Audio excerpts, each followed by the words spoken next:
সুপ্রিয় দর্শক, আসসালামু আলাইকুম। Welcome back my channel. আশা করি আলহামদুলিল্লাহ আল্লাহর রহমতে সবাই ভালো আছেন।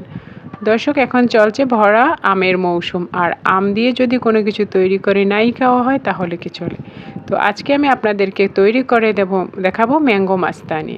এই ম্যাঙ্গো মাস্তানি খেতে যেরকম মজাদার, তেমনি মন প্রাণ কলিজা সব ঠান্ডা হয়ে যাবে।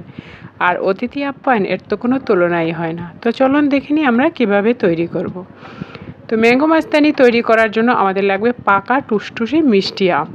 তো এজন্য আমি এখান থেকে দুটি আম কেটে নিয়েছি। তো দুটি আম আমি পুরো নেব না, এখান থেকে মানে একটি এবং হাফ পরিমাণ আম আমি নিয়ে এটাকে একটি মিক্সিতে দিয়ে মিক্স করে নেব। একদম ভালো করে মিক্স করে নিতে হবে, যেন ভিতরে কোনো দানা দানা না থাকে, সেই দিকটাই খেয়াল রাখতে হবে। তো আমার আমগুলো মিক্স করা হয়ে গেছে। এখান থেকে আমি হাফ আমের পিউরি আমি আলাদা করে নেব আমার পরবর্তীতে কাজে লাগানোর জন্য। এই যে আমি একটি আমের হাফ পরিমাণ, মানে দেড়টা আম থেকে হাফ নিয়েছি, আর একটা পরিমাণ আমের পিউরি রয়ে গেছে।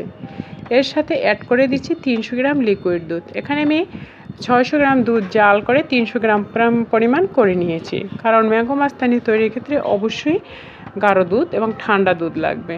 দিয়ে দিচ্ছি এখানে আইসক্রিম, ও দিয়ে দিচ্ছে এখানে 1.5 চা চামচ চিনি, আরও দিয়ে দিচ্ছি কিছু বরফ কুচি। এখন এটাকে ভালো করে মিক্স করে নেব। প্রত্যেকটা সময় মিক্স করব যখন দেখব যে উপরে এটার বাবলস চলে এসেছে, বাবলস ঠিক এ পর্যায়ে আমরা এটাকে নামিয়ে নেব। তো এখন আমি সার্ভ করে নিচ্ছি। তো প্রথমে যে আমি আমের পিউরি রেখেছিলাম সেখান থেকে কিছুটা দিয়ে গ্লাসটাকে একটু ডেকোরেশন করে নিচ্ছি। দেখতেও সুন্দর লাগে আর খেতেও কিন্তু এতে বেশি একটু স্বাদ লাগে। আর দিয়ে দিচ্ছি কিছু টুকরো করা আম। এখানেও আমি হাফ আম নিয়েছি, একটা আমের টুকরো করা, সেখান থেকে কিছু আমের কুচি আমি প্রথমে দিয়ে দিলাম। এরপরে যে মিক্সটা আমি তৈরি করেছি আম দুধের, সেটা দিয়ে দিলাম দেখতে, এবং সর্বশেষে এদিকে দিয়ে দেব কিছু আইসক্রিম আবারও উপর থেকে। আইসক্রিমটা আপনাদের পছন্দ মতো বাড়িয়ে কমিয়ে দিতে পারেন, যে যেরকম খেতে পছন্দ করেন। আর দিয়ে দিচ্ছি এখানে কিছু একদম কুচি কুচি করে রাখা আম।